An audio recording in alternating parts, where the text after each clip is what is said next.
Testemunhos para a Igreja, volume 5, capítulo 87, Obreiros em sua causa. O fato de haver tão grande ajuntamento de pessoas em Battle Creek e por estarem muitos interesses ali centralizados, torna-se um preeminente campo missionário. Gente de todas as partes do país acorre ao hospital e muitos jovens de diversos estados vêm estudar no colégio. Esse campo demanda os mais dedicados e fiéis obreiros e os melhores métodos de trabalho, de sorte que uma forte influência em favor de Cristo e da verdade possa ser constantemente exercida. Quando a obra for dirigida como Deus deseja, o poder salvador da graça de Cristo se manifestará entre os que creem na verdade e será uma luz para os outros.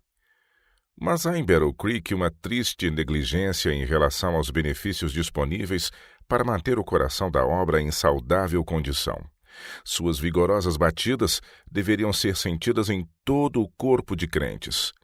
Mas se o músculo cardíaco estiver doente e debilitado em sua ação, todos os ramos da obra ficarão enfraquecidos. É positivamente essencial que haja um saudável poder operante nesse centro, de forma que a verdade possa ser levada a todo o mundo. O conhecimento da última mensagem precisa ser difundido entre as famílias e comunidades de toda parte, e isso requer sábia estratégia para formular planos e educar homens no trabalho.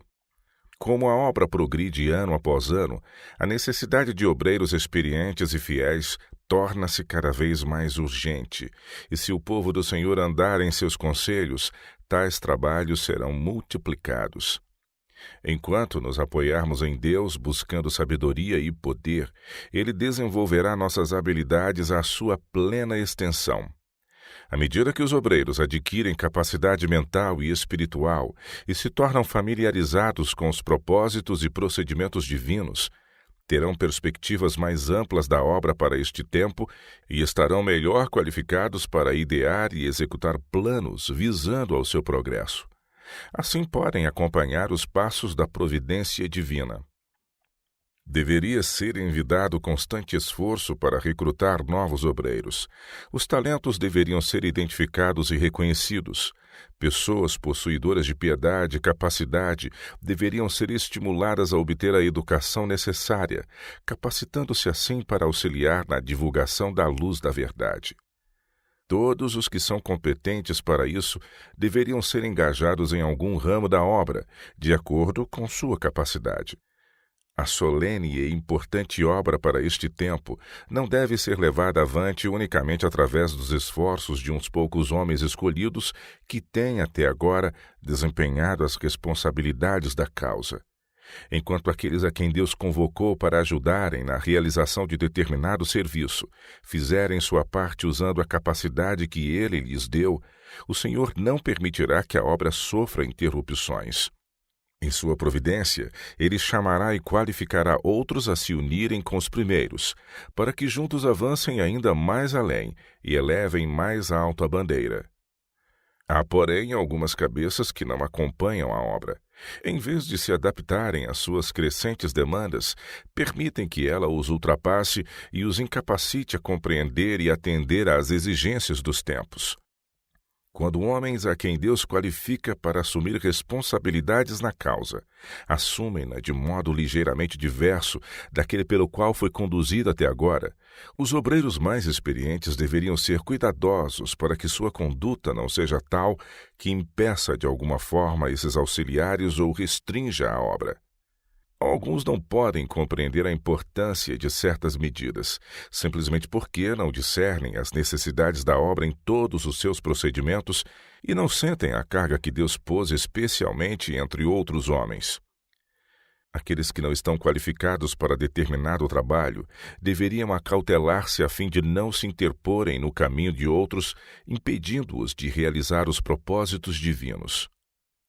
O caso de Davi ilustra bem o ponto. Ele desejava construir o templo do Senhor e fez ricos estoques de material para esse propósito. Mas o Senhor disse-lhe que ele não faria essa obra e que ela seria delegada a seu filho Salomão. A grande experiência de Davi capacitou-o a aconselhar e animar a Salomão. mas o jovem é quem deveria construir o templo. As fatigadas e extenuadas mentes dos velhos obreiros nem sempre podem discernir a grandeza da obra e acompanhar adequadamente as providências de Deus. Portanto, não deveriam ser integralmente postas sobre eles pesadas responsabilidades. Eles podem não estar proporcionando à obra todos os elementos essenciais ao seu avançamento e, consequentemente, retardando-lhe o progresso. Por carência de sábia direção, a obra em Battle Creek e em todo Michigan está muito atrasada.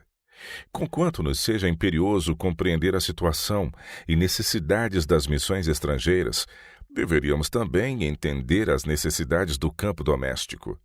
Se utilizados com sabedoria, os benefícios que Deus pôs ao nosso alcance nos capacitam a enviar aos campos um maior número de obreiros. Há necessidade de um vigoroso trabalho em nossas igrejas.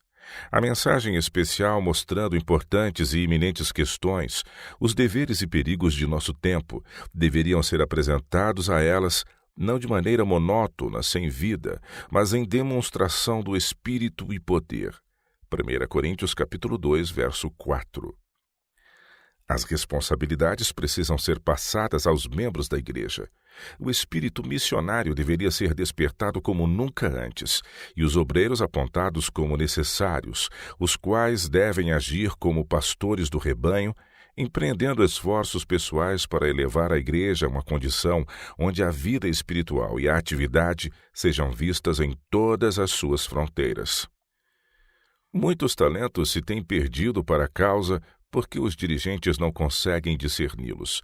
Sua visão não é ampla o suficiente para descobrir que a obra está se expandindo muito para ser levada avante pelo corpo de obreiros nela empenhado atualmente.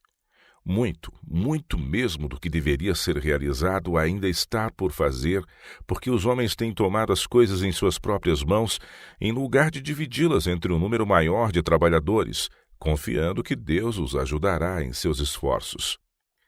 Eles têm tentado administrar todos os ramos da obra, temendo que outros sejam menos competentes. Sua vontade e discernimento interferem em vários departamentos, e por causa de sua incapacidade de compreender todas as carências da causa em suas diversas partes, grandes prejuízos são contabilizados. Uma lição precisa ser aprendida. Quando Deus aponta meios para determinado trabalho, não devemos marginalizá-los e então orar e esperar que Ele opere o milagre para suprir a falta. Se o agricultor falha em arar e semear, Deus não fará um milagre para suprir os efeitos de sua negligência. Na época da colheita, seus campos estarão estéreis, não há grãos a serem colhidos, não há feixes a serem recolhidos aos celeiros. Deus providencia a semente, o solo, o sol e a chuva. Se o fazendeiro emprega os meios à sua disposição, colherá de acordo com sua semeadura e trabalho. Há grandes leis que governam o mundo natural. As coisas espirituais são controladas por princípios igualmente exatos. Quando se deseja chegar a determinados fins, deve-se empregar os meios adequados. Deus apontou a cada homem uma missão de acordo com sua capacidade.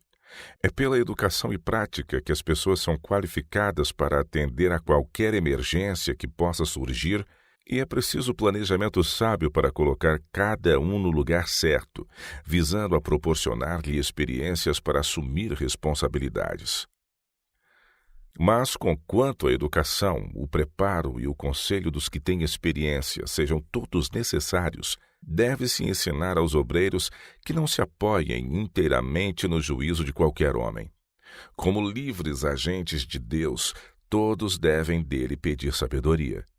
Quando o discípulo confia inteiramente nos pensamentos de outro e não vai mais além do que lhe aceitar os planos, ele só vê através dos olhos daquele homem e, até certo ponto, é apenas um eco de outro. Deus trata com os homens como seres responsáveis. Ele, por seu espírito, atuará através da mente que ele pôs no homem, contando que o homem lhe dê oportunidade de operar e reconheça o seu trato. É seu plano que cada um use por si mesmo a mente e a consciência. Ele não deseja que um homem se torne a sombra de outro, tão somente externando os sentimentos do outro. Todos deveriam amar seus irmãos e também respeitar e estimar seus líderes, mas não torná-los seus portadores de cargas. Não devemos despejar todas as nossas dificuldades e perplexidades sobre a cabeça dos outros para esgotá-los. E se algum de vós tem falta de sabedoria, peça a Deus, que a todos dá liberalmente, não lança em rosto e ser-lhe-á dada. Peça-a, porém, com fé, não duvidando. Tiago capítulo 1, versos 5 e 6. Jesus nos convida: vinde a mim todos os que estáis cansados e oprimidos, e eu vos aliviarei. Tomai sobre vós o meu jugo, e aprendei de mim, que sou manso e humilde de coração, e encontrareis descanso para a vossa alma, porque o meu jugo é suave e o meu fardo é leve. Mateus 11, versos de 29 a 30. O fundamento do cristianismo é Cristo, nossa justiça. Os homens são individualmente responsáveis diante de Deus e cada um deve agir como sentindo sua presença e não ser dirigido pela mente de outrem, pois, se essa conduta for seguida, as pessoas não serão impressionadas e dirigidas pelo espírito do grande Eu Sou. Serão mantidas debaixo de uma restrição que não permite qualquer liberdade de ação ou de escolha. Não é vontade de Deus que seu povo em Battle Creek permaneça na presente condição de frieza e inação até que um miraculoso poder opere na igreja e a desperte para a vida e a atividade. Se quisermos ser sábios e usar diligentemente, piedosa e reconhecidamente os meios por intermédio dos quais luz e bênção advenham ao povo de Deus, então nenhum poder na terra será capaz de arrebatá-los de nós. Porém, se recusarmos os métodos divinos, não esperemos um milagre seu para conceder-nos luz, força e poder, pois isso nunca ocorrerá. O Senhor mostrou-me que os dirigentes estão embaraçando os rumos de sua obra, porque acham que ela deve ser feita de determinada maneira e que a bênção terá de vir, mas não reconhecem o que vem de outro jeito. Meus irmãos, que o Senhor possa mostrar-lhes essa questão como de fato é. Deus não age conforme os planos humanos ou como os homens desejam. Ele tem um misterioso modo de executar suas maravilhas. Por que rejeitar os métodos de trabalho do Senhor? Porque eles não coincidem com nossas ideias. Deus tem seus indicados canais de luz, mas esses não são necessariamente as mentes de nenhum peculiar grupo de homens. Quando todos assumirem seu lugar indicado na obra de Deus, buscando realmente sabedoria e orientação dele, então grande progresso será feito ao deixarmos a luz brilhar sobre o mundo. Quando os homens pararem de se colocar no caminho, Deus operará entre eles como nunca dantes. Quando amplos planos estiverem sendo feitos, grande cuidado deve ser tomado para que cada ramo da causa esteja harmoniosamente unido a outro, formando assim um todo perfeito. Mas é frequente ocorrer o contrário, e como resultado a obra fica incompleta. Um homem que tem a supervisão de certo ramo da obra aumenta suas responsabilidades até que, a seu modo de ver, um departamento esteja acima de todos os outros. Quando essa visão estreita é adotada, exerce-se forte influência para conduzir outros a olharem o assunto sob um mesmo prisma. Isso procede da natureza humana, não é do Espírito de Cristo. À medida que se segue essa política, Cristo é excluído da obra e o eu se salienta. Os princípios que devem impelir-nos como obreiros na causa de Deus são enunciados pelo apóstolo Paulo. Ele diz: nós somos cooperadores de Deus. 1 Coríntios 3, verso 9. E tudo quanto fizerdes, fazei-o de todo o coração, como ao Senhor e não aos homens. Colossenses 3, verso 23. E Pedro exorta os crentes: cada um administre aos outros o dom como o recebeu, como bons despenseiros da multiforme graça de Deus. Se alguém falar, fale segundo as palavras de Deus. Se alguém administrar, administre segundo o poder que Deus dá, para que em tudo Deus seja glorificado por Jesus Cristo. 1 Pedro capítulo 4, versos 10 e 11. Quando estes princípios nos controlam o coração, compreenderemos que a obra é de Deus, não nossa, que Ele tem o mesmo cuidado de cada uma das partes do grande todo, Quando Cristo e sua glória ocupam o primeiro lugar e o amor do próprio eu é absorvido pelo amor às pessoas pelas quais Cristo morreu, então nenhum obreiro estará tão completamente absorto num só ramo da causa que perca de vista a importância de todos os outros. É o egoísmo também que desperta nos obreiros o sentimento de que seu discernimento é mais digno de confiança e seus métodos de trabalho são os melhores, ou que é seu privilégio de alguma forma subjugar a consciência de outros. Tal era o espírito dos líderes judeus nos dias de Cristo. Em sua exaltação própria, os sacerdotes e rabinos apresentavam normas tão rígidas e tantas formalidades e cerimônias para desviar a mente do povo que não lhe davam oportunidade para atuar em favor deles. Desse modo perderam de vista o amor e a misericórdia divinos. Meus irmãos, não sigam pelo mesmo caminho. Permitam que a mente do povo se volte para Deus. Deem-lhe a oportunidade de trabalhar por aqueles que o amam. Não imponham sobre o povo normas e regulamentos que, se forem seguidos, o deixariam tão destituído do Espírito de Deus, assim como as colinas de Gilboa, de orvalho e chuva. Há uma deplorável falta de espiritualidade entre nosso povo. É preciso realizar uma grande obra por eles antes que possam tornar-se aquilo que Cristo deseja que sejam, a luz do mundo. Durante anos venho sentindo profunda angústia de alma por causa do que o Senhor me apresenta acerca da carência de Jesus e seu amor em nossas igrejas. Tem havido um espírito de autossuficiência e uma disposição para lutar por posições e supremacia. Vi que a glorificação própria tornou-se comum entre os adventistas do sétimo dia, e a menos que o orgulho do homem seja abatido e Cristo exaltado, não estaremos como um povo em melhor condição de receber a Cristo em seu segundo advento do que o povo judeu estava por ocasião da primeira vinda. Os judeus aguardavam um Messias, mas ele não veio como haviam predito que viria. E se ele houvesse de ser aceito como o prometido, seus eruditos mestres seriam forçados a reconhecer que haviam errado. Esses líderes separaram-se de Deus e Satanás lhes trabalhou o espírito a fim de os levar a rejeitar o Salvador. De preferência a diminuir seu orgulho de opinião, fecharam os olhos a todas as evidências de que era o Messias. E não só rejeitaram eles mesmos a mensagem da salvação, mas endureceram o coração do povo contra Jesus. Sua história deve servir-nos de solene advertência. Não devemos nunca esperar quando o Senhor tem luz para o seu povo. Satanás se deixe ficar tranquilo a um lado, sem fazer esforços por impedi-los de recebê-la. Trabalhará nos espíritos para despertar desconfiança, inveja e incredulidade. Cuidemos para não recusar a luz que Deus envia, por não vir da maneira que nos agrada. Não seja desviada de nós a bênção de Deus por não conhecermos o tempo de nossa visitação. Se houver quem não reconheça nem aceite a luz, que não feche o caminho a outros. Não se venha dizer deste povo altamente favorecido o que foi dito dos judeus quando lhes foram pregadas as boas novas do reino. Vós mesmos não entrastes e impedistes os que entravam. Lucas capítulo 11, verso 52. Na palavra de Deus é-nos ensinado que este é o tempo, acima de todos os outros, em que podemos esperar luz do céu. É agora que devemos aguardar um refrigério pela presença do Senhor.